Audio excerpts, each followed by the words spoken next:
Hey guys, welcome to my garage gym here.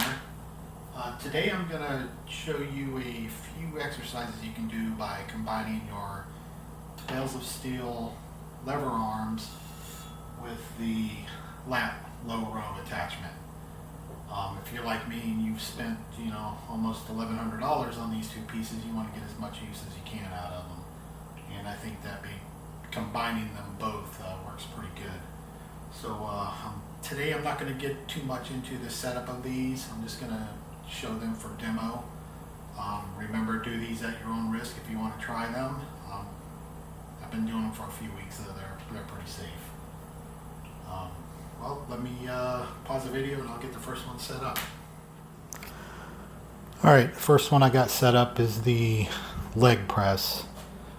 I had made a video a while back on making a leg press with these things using some spotter arms and weight plates. This setup here takes less time to set up, and I actually like it better. So let's go over this. This piece right here, this is a drawbar for a tractor.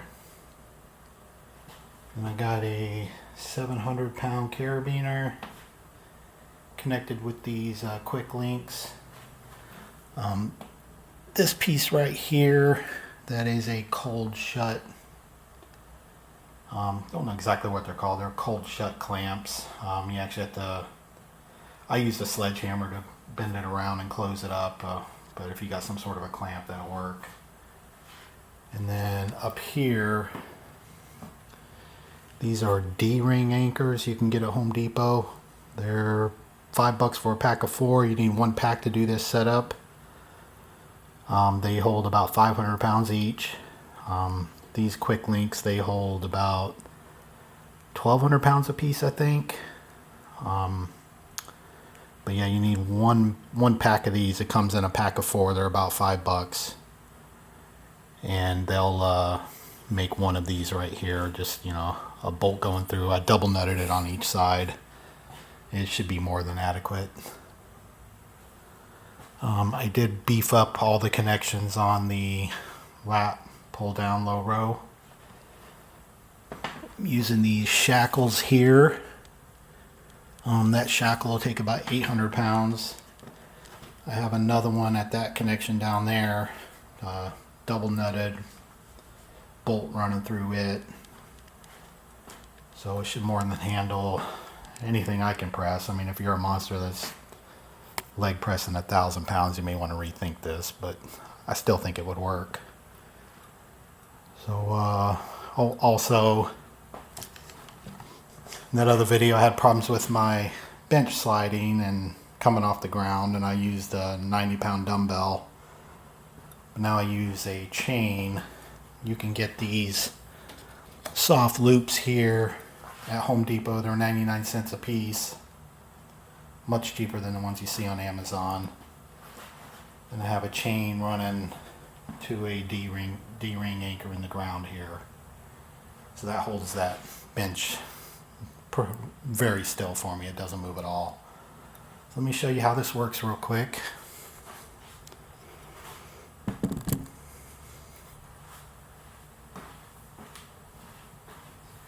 Got 180 pounds on it right now just for demo.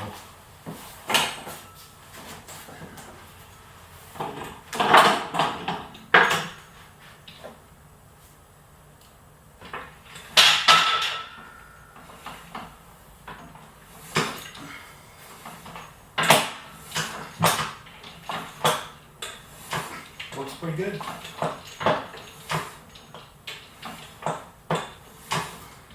Just flip these back up.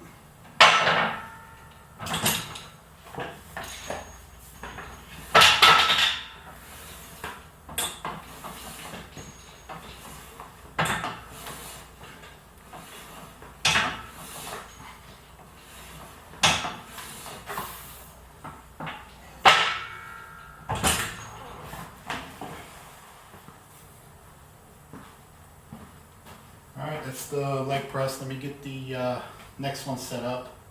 That's going to be a leg extension. Okay, so this is the leg extension.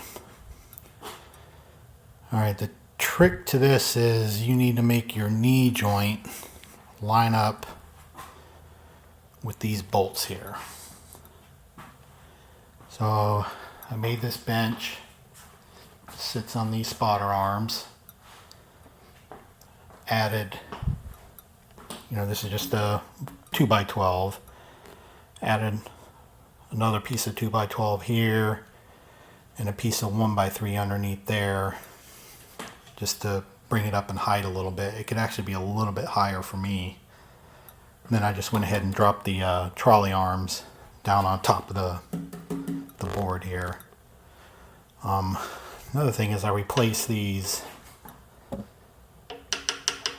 stock ones that came with this with these 5-point ones here. It works much better. I'll put a link to those in the description. So you got to make a cable, and when you make your cable, you want it to pull the cable out just a little bit there, and make it for the leg press first, so that you have your cable all the way down there at the bottom, because that'll be the longest cable you would need, or the shortest cable you would need. And then with other exercises you can use the same cable setup. Got a pulley there. That doesn't do much on this exercise, but it does help on the chest press and the chest supported rows I'll show you in a little while. It's a pretty neat feature with that. I'm just using some of these hitch pins here. I took the rubber off of it and checked the weld out. It's nice and strong. It's not going to go anywhere, but I do plan on swapping those out for some eye bolts in the future here. So let me show you how this works.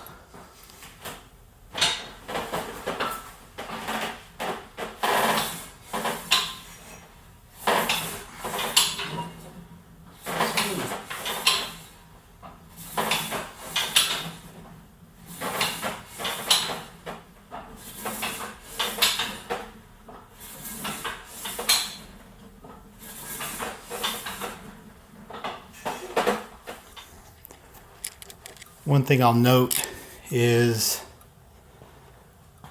I just happen to have this right here. It's part of my preacher bench I got over there.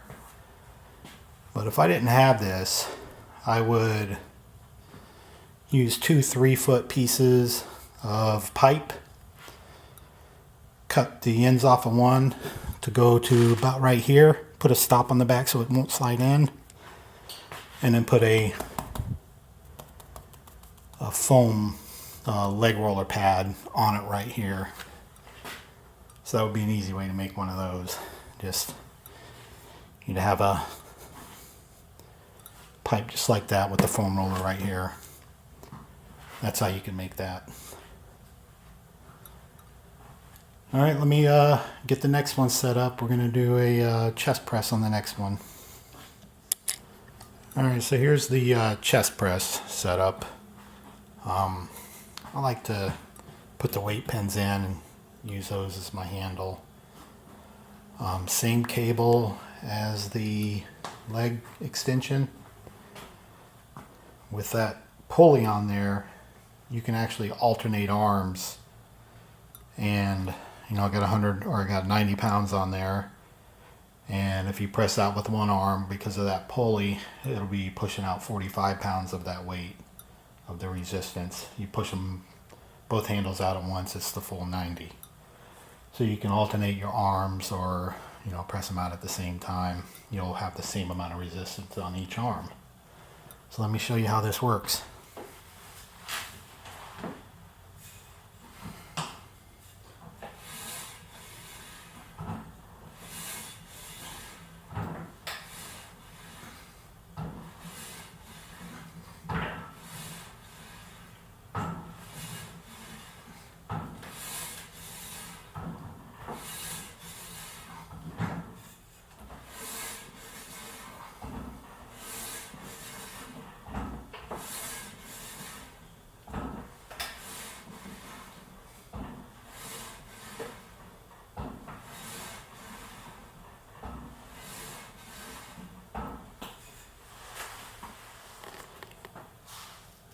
if you set your bench straight up and down, that's more like a conventional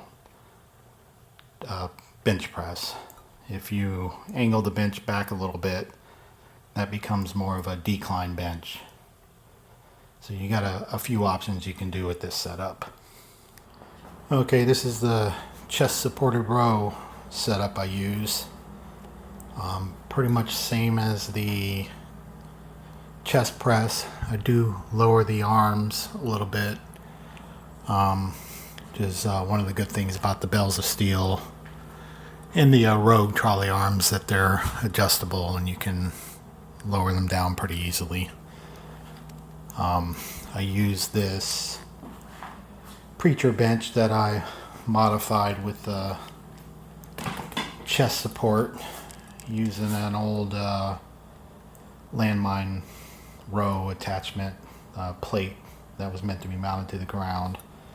I actually mounted it to the rack over there, so I didn't need it anymore, and it was a perfect size. That explains why the upholstering looks like crap, because I did that myself. Things that require finesse I don't tend to do very good at. But let me show you how this works.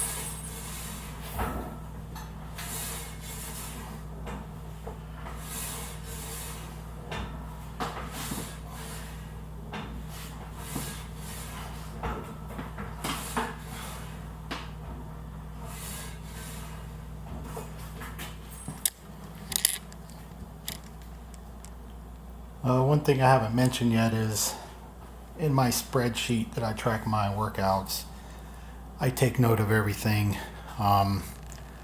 like the trolley positions. That first visible hole there would be what I would log as the trolley height, so I would call that position 40 there. I also, for every exercise, note the position at the handles.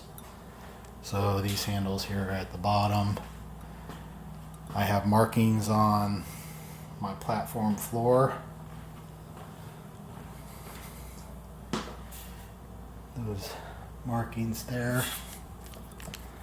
Get this out of the way. Those markings there, those are inches away from the footrest.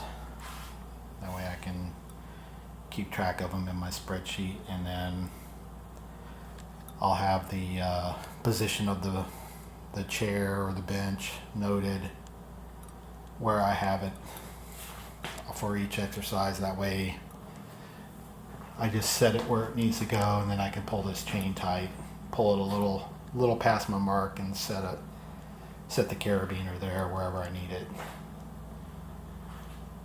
It's the key to these lever arms and stuff, is to keep track of all the positions for everything, for every exercise. That way it minimizes the setup time.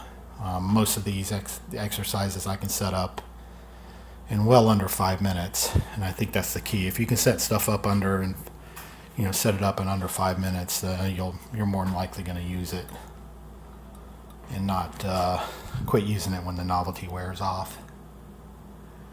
Anyway, thanks for watching.